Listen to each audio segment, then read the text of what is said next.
You know that voice in your head, right? The one that's constantly narrating your life? We all have it. But what if I told you that voice isn't actually you? In this explainer, we're going to challenge the biggest assumption you probably have about your own identity, and in the process, discover a completely different way to experience the world.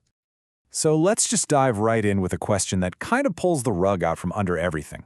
Think back to the very last thought that just popped into your head a second ago. Did you choose it?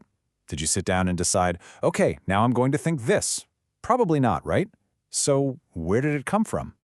For pretty much our entire lives, we just go along with it. This endless stream of thoughts, planning dinner, worrying about a meeting, remembering something from childhood, we just assume, yep, that's me. I'm the one thinking all this. But what if? What if the thinker and the thought aren't the same thing at all?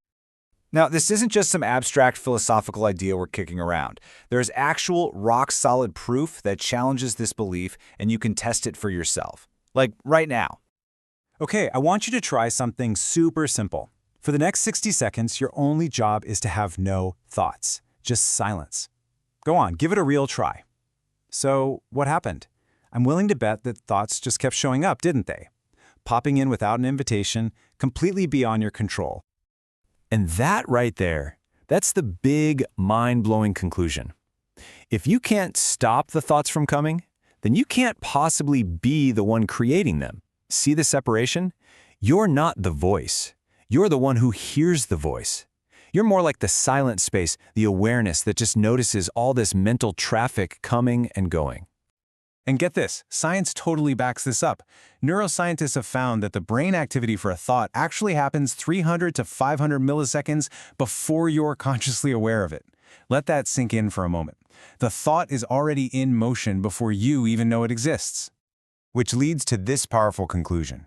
Your conscious mind isn't the factory where thoughts are made. It's more like the loading dock where they arrive. You're basically just becoming aware of a broadcast that's already playing, a broadcast constructed deep within your unconscious mind. Okay, so once this really clicks, it opens the door to this huge, game-changing shift in how you see yourself. It's a shift from being completely lost in the thoughts to becoming the one who simply observes them. And you can see the difference right here. When you're the thinker, you're completely identified with every thought. You're controlled by them, you're trapped by them. But then you shift over to the observer, and suddenly you're just aware. You can notice a thought without getting tangled up in it. And in that space, there's a real sense of freedom. Okay, cool. So this is all very interesting, but so what? How does this actually play out in your day-to-day life? Well, this internal shift has a massive, direct impact on the reality you experience. It all comes down to the signal you're broadcasting. Well, think of it this way. Your internal state is always broadcasting a signal. It's your energy, your vibe. When you're completely identified with your thoughts, especially the anxious, chaotic ones, that's the frequency you're putting out there. And the world has a funny way of matching that frequency and reflecting it right back at you. This table really makes it crystal clear. When you're stuck in thought, your signal is all over the place. It's chaotic and fluctuating. And your reality tends to feel like resistance, like a struggle. But when you shift your identity to awareness, your signal becomes coherent. It becomes stable. And that's when you start to experience things like flow, synchronicities, and a sense of new possibilities opening up. I know this might still sound a little out there, but making the shift actually starts with something super practical, a simple practice that anybody can start doing today. It's called thought labeling, and it is dead simple. All you do is the next time a thought pops into your head, instead of getting swept away by it, you just notice it, and you gently label it. You just go, oh, okay, that's a planning thought, or there's a worrying thought. You don't judge it, you don't fight it, you just label it and let it go. That tiny action creates a gap. It creates space. And what you're actually building here is this incredible skill. And there's a fancy term for it, metacognitive awareness. All it really means is the ability to observe your own mind from a distance. It's literally like you stop being the actor caught up in all the drama on stage, and instead you become the audience member, just watching the play unfold.